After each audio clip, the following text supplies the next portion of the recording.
Hola, ¿qué tal? Sean bienvenidos a Reporte Climático, periodismo de soluciones para un mundo en constante cambio.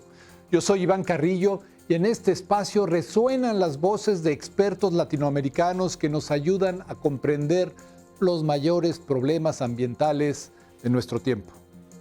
Con voluntad política, el calentamiento global es un fenómeno que podemos enfrentar. Sin embargo, a la par existe otra crisis, la defaunación.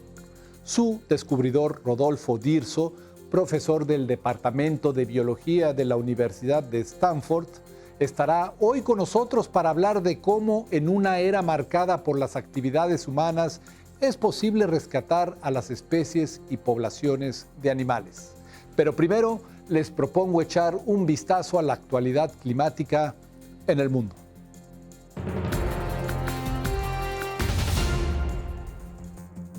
Ante las afectaciones que han dejado huracanes como Ida, diversos medios de comunicación han reportado que debido al cambio climático, estos fenómenos están siendo más fuertes, duraderos y húmedos. Asimismo, la evidencia científica indica que el calentamiento global provoca que cada vez sean más frecuentes en zonas donde antes no se formaban huracanes. Este es un recordatorio de que el cambio climático es un problema del presente y es urgente implementar medidas de adaptación y mitigación.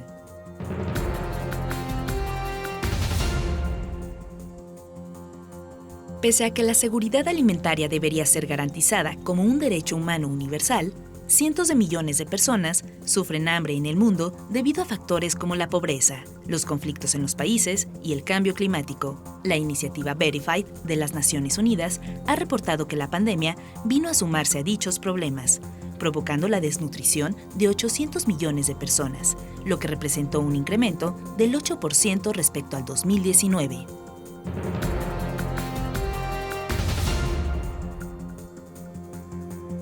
Uno de los ecosistemas más afectados por el cambio climático es la Gran Barrera de Coral.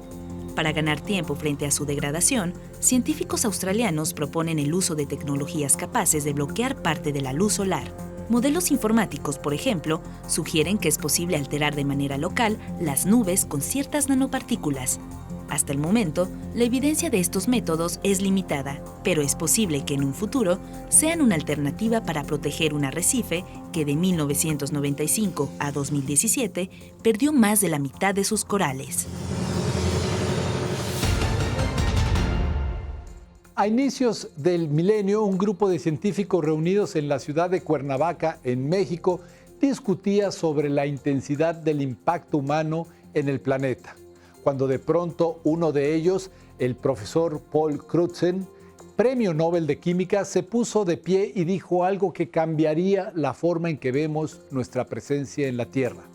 Rodolfo Dirso nos lo cuenta en esta historia. Después de la era del hielo, que se llama el Pleistoceno, el nombre oficial de la era que viene después, de la época que viene después, es el Holoceno, cuando el tiempo se hizo calentito y más agradable para la vida humana y demás. Entonces estaban hablando de lo que está pasando en el Holoceno y el profesor Crutzen dijo en ese momento: por favor, compañeros, ya basta. Lo que estamos viendo del impacto humano, de la huella de nuestras actividades sobre el planeta, manifestado en múltiples formas, no debería llamarse Holoceno, debería llamarse Antropoceno. El término proviene de dos vocablos griegos y significa la edad de los humanos. Veamos por qué. Podríamos decir que los impactos del Antropoceno se podrían ver en dos ámbitos, en dos ramas. Por una parte, es las actividades que hacemos, por ejemplo, la construcción de caminos, el uso de energía, la construcción de represas, el incremento en el uso de combustibles. Esas actividades que hacemos se reflejan, y son aproximadamente una docena de ellas que se han definido muy bien. Esas se reflejan en las consecuencias a los sistemas de que mantienen la vida en el planeta.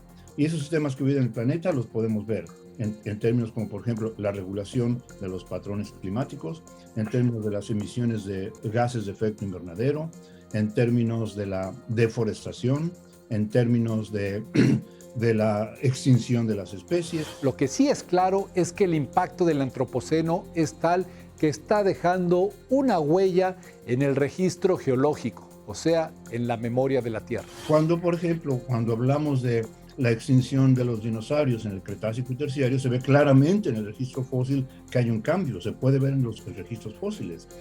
Cuando termina la edad del hielo también se puede ver en los glaciares y demás. Entonces la gente decía, pero a ver, ¿dónde está la huella?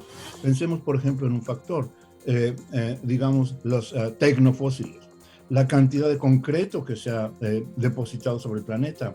Si una persona inteligente, si un investigador, si un científico llegase 20.000 años después a ver qué había aquí, claramente va a poder ver ese tipo de huellas. Los plásticos en el océano. Se va a poder ver muy claramente cuando no había plásticos en el océano, cuando eso se hace una explosión. Entonces, ese tipo de factores que caracterizan las otras épocas que ha tenido el planeta, hoy en día también se pueden ver claramente como para definir claramente el término antropoceno. Pero para poder conocer las consecuencias del antropoceno, no necesitamos viajar al futuro. Cualquiera de nosotros puede notar algunos de sus efectos prácticamente a simple vista. Desde el punto de vista biológico, el impacto humano es visible, es claro, es notable. Y un factor que lo hace muy evidente es la deforestación. Seguramente que los que nos están escuchando, las personas que nos escuchan, habrán visto esas imágenes de satélite que muestran, por ejemplo, cómo era la cobertura vegetal del planeta hace 20 años, hace 10 años, cómo es ahora. Es tan vívida esa imagen que no le queda duda a nadie de que hay un impacto enorme sobre la vida vegetal con el término de forestación, que además podemos medir con mucha precisión con esa tecnología de los sensores remotos y demás. Lo que no podemos ver con ese tipo de tecnología es qué es lo que está pasando dentro de esas masas forestales, dentro de esas coberturas de vegetación, para tratar de sacar a colación, de poner frente a los ojos del público el hecho de que la fauna también está sufriendo de manera considerable. He pensado en utilizar el término defaunación. Rodolfo Dirso desarrolló este concepto mientras trabajaba en la selva de los Tuxtlas en el estado de Veracruz.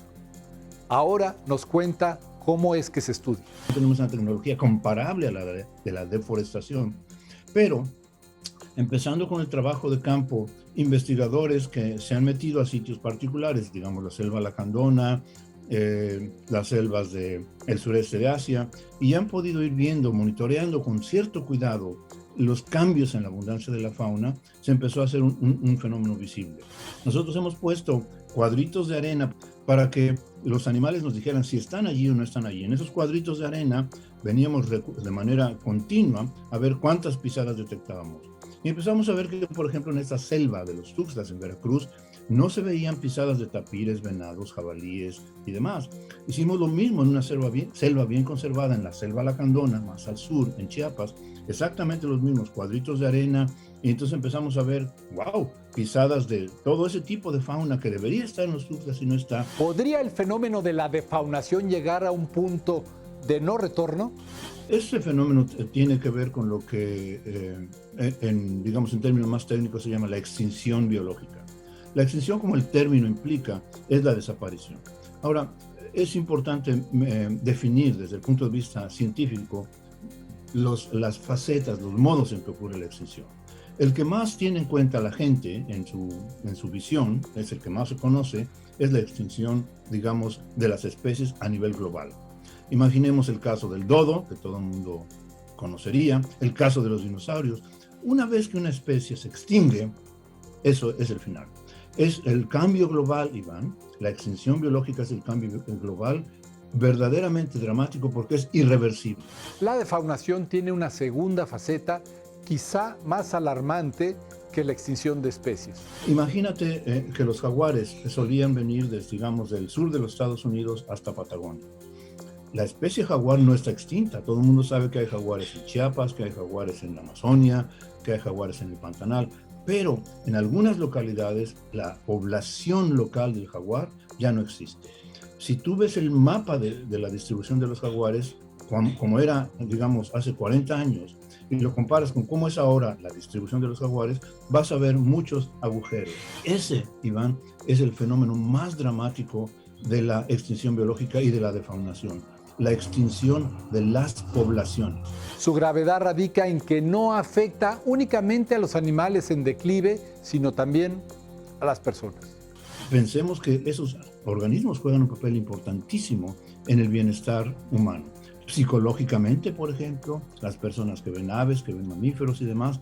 Pero, por ejemplo, nuestra investigación muestra que en ausencia de los animales grandes, los animales pequeños tienden a aumentar por falta de competencia. Muchos animales pequeños son portadores de patógenos y posibles generadores de pandemias. O sea, que nuestro bienestar depende del bienestar de la biodiversidad que todavía tenemos. Una comunidad en África que hace su vida con el ecoturismo, con el turismo de safaris, por ejemplo.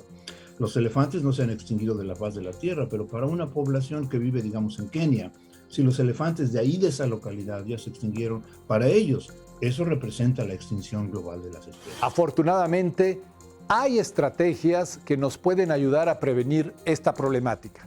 En la medida que todavía podemos mantener algunos individuos en algunos sitios, podemos hacer ahora lo que los forestales han hecho toda su vida, reforestación, pero ahora podemos pensar en la refaunación.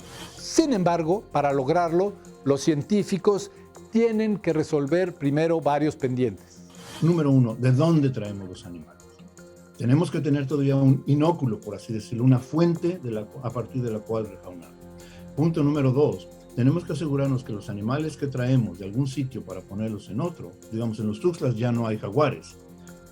¿Cómo podríamos restituir la población de jaguares allí?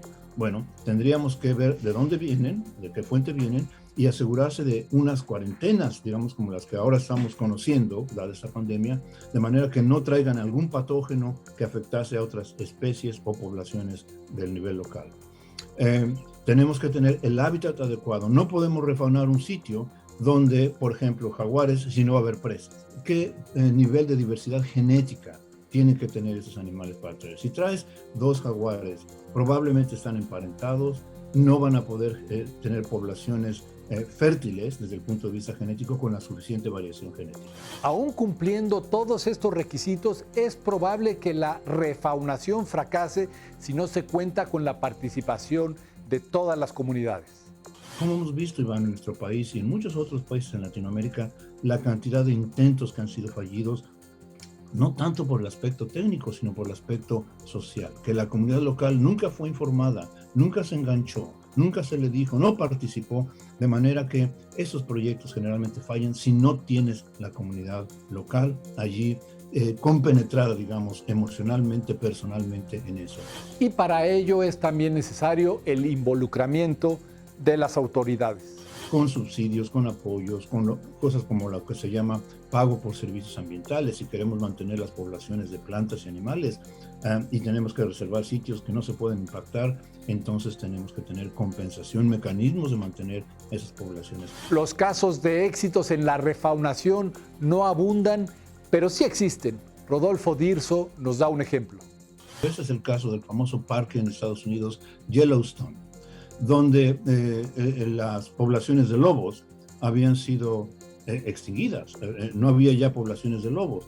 En ese parque, que es una cosa verdaderamente emblemática, digamos, desde el punto de vista del naturalismo, empezaron a explotar las poblaciones de animales que serían las presas de estos lobos, los alces, los ungulados y demás. Esos animales empezaron a pisotear la vegetación, cambiaron la vegetación de manera terriblemente impactante, de manera que muchos procesos ecológicos de este parque estaban yéndose en declive. Se hizo un proceso de refaunación, trayendo el lobo nuevamente, de manera que, hablando con la población local, haciendo ese tipo de cosas que dijimos, trayendo animales con diferente grado, con un buen grado de diversidad genética, se reinstaló esta situación y ahora es fascinante ver cómo la vegetación es diferente, cómo es más diversa, cómo no hay dominio de una o pocas especies de animales que eran presa de esos animales o de la vegetación que se había modificado dramáticamente. Esto fue Reporte Climático, periodismo de soluciones para un mundo en constante cambio. Muchas gracias por habernos acompañado. Yo soy Iván Carrillo y nos vemos en la próxima emisión.